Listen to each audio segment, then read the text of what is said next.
What's the most important day on the Jewish calendar? Rosh Hashanah? Yom Kippur? The Day of Atonement? Passover? Nope. It's Shabbat, the Sabbath. And you don't have to be Jewish to know a few things about it. Here are a few things you may not have known about the Jewish day of rest. Number 1, the idea of a Sabbath, of one day in 7, on which work was forbidden, was something unique in humanity. In the ancient Babylonian creation account, called the Enuma Elish, there were 6 days of creation, which, as in the Bible, were followed by a day of rest. But no other ancient society enshrined a day of rest into its culture. In fact, Greco-Roman culture ridiculed the Jewish Sabbath as extravagant and slothful. Yet in time, a Sabbath became almost universal among religious traditions. The early Christians decided to observe the Sabbath on Sunday, commemorating the resurrection of Jesus on the first day of the week. Islam honored Friday as the Sabbath. But what's the real meaning for Jews? Number 2, when Jews observe the Sabbath, they become, as it were, partners in creation. Observing Shabbat becomes an act of the imitation of God and a commemoration of His creation of the world. When the Jews observe Sabbath rest, they are partaking in a moment in time that God had in the beginning observed alone. We can think of it as a symbolic effort to mimic divine life. On a philosophical level, the Sabbath stands in sharp contrast to the primordial chaos that governed the first day of creation. Then the world was formless and void. But now the observant Jew praises the work of God, who is enthroned as Israel's creator and ruler. Renowned Jewish philosopher Abraham Joshua Heschel's The Sabbath has been hailed as a classic of Jewish spirituality. In it, he wrote, "To set apart one day a week for freedom, a day on which we would not use the instruments which have been so easily turned into weapons of destruction, a day for being with ourselves, a day of detachment from the vulgar, of independence of external obligations, a day on which we stop worshiping the idols of technical civilization, a day on which we use no money, a day of armistice in the economic struggle with our fellow men and the forces of nature. Is there any institution that holds out a greater hope for man's progress than the Sabbath?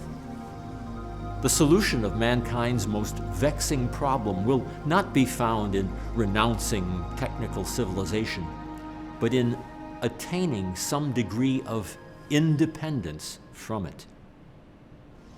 Number 3, even slaves were given a day off on the Sabbath. As one of the 10 Commandments in the book of Exodus declares, 6 days you shall labor and do all your work, but the 7th day is a Sabbath to the Lord your God. In it you shall not do any manner of work, neither you, nor your son or daughter, nor your male or female servant, nor your animals, nor any foreigner residing in your towns.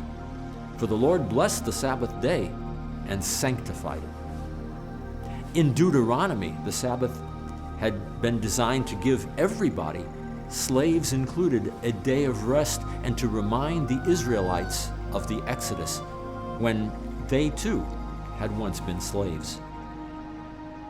Number 4, it's been said that it isn't so much that the Jews have kept the Sabbath, but that the Sabbath has kept the Jews. Even the biblical commandments can't begin to express the profound role that the Sabbath has played in Jewish life throughout history, and the role it continues to play in those who lead Jewish lives. There is simply no other commandment or ritual observance in all of Judaism for which you can find such affection and devotion. It's the only observance that has become personified in religious poetry and prayer. It's affectionately referred to as the Sabbath bride. Just as a bride is traditionally radiant and beautiful, a poetic symbol of charm and purity, an object of love and affection, so is the Sabbath to the Jew. It's also been called the Sabbath Queen, Shabbat HaMalkah. For queens, too, in the imagination of poets and mystics, are symbols of majesty, beauty, and grace. Number 5. To people unfamiliar with Jewish tradition, the Sabbath might appear strict or restrictive, yet experienced from within, it's just the reverse. It serves as a glorious release from weekday concerns, routine, pressures, and even secular recreation. The ancient rabbinic tractate known as the Mishnah lists 39 categories of activity regarded as work, and therefore forbidden on the Sabbath. These include cooking and baking, grinding, washing clothes, knitting and sewing, construction or making repairs, writing, hair cutting, kindling of light or fire, cutting or tearing, fishing or trapping, garden or lawn care, carrying or moving an object more than 6 feet within public domain, and others. Yet, it's a day of peaceful tranquility, of joy and spiritual uplift, accompanied by song and cheer. Looking in from the outside, the Sabbath might be compared to a deaf man coming upon a house where people are dancing to music being played by an orchestra hidden from sight.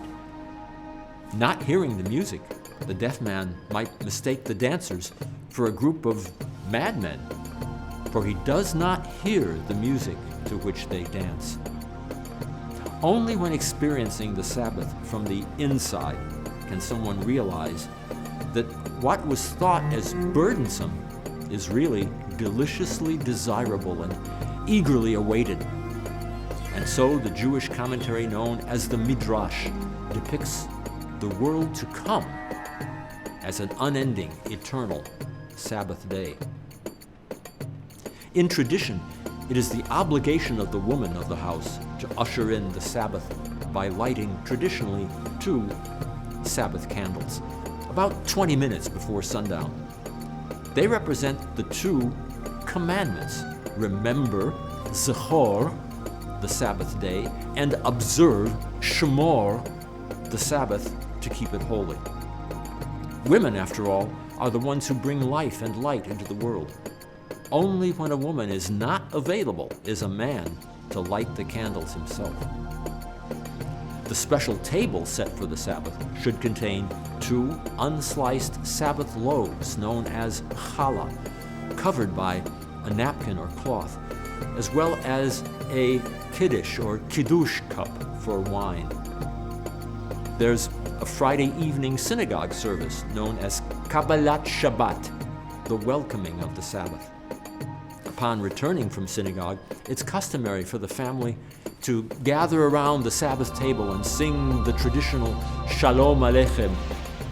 It's then customary for the father to bless the children, to a son saying, "May God make you as Ephraim and Manasseh," and to a daughter, "May God make you as Sarah, Rebecca, Rachel, and Leah." It is a Torah requirement to sanctify the Sabbath with a verbal declaration found in Exodus 20, verse 8. Remember the Sabbath day to sanctify it. The sages of Israel ruled that this remembrance should preferably be over a cup of wine as a symbol of joy. The Sabbath meal should, of course, be prepared in advance, since cooking is not allowed on Shabbat. It's customary to brighten the Sabbath dinner by singing poetic songs between courses of the meal, and it's obligatory to give thanks after the meal has been consumed. Since Shabbat is a day of joy, it's praiseworthy to do things which delight the soul and provide a measure of pleasure. Abraham Joshua Heschel also wrote, The Sabbaths are our great cathedrals, and our Holy of Holies is a shrine that neither the Romans nor the Germans were able to burn. A shrine that even apostasy cannot easily obliterate.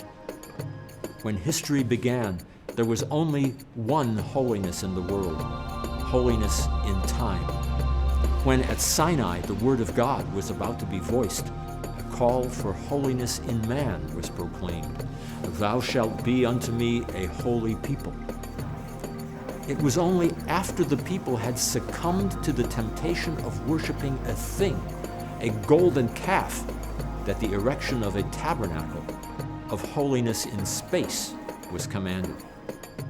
The sanctity of time came first, the sanctity of man came second, and the sanctity of space last. Time was hallowed by God. Space, the tabernacle, was consecrated by Moses. The meaning of the Sabbath is to celebrate time rather than space. 6 days a week, we live under the tyranny of things of space. On the Sabbath, we try to become attuned to holiness in time.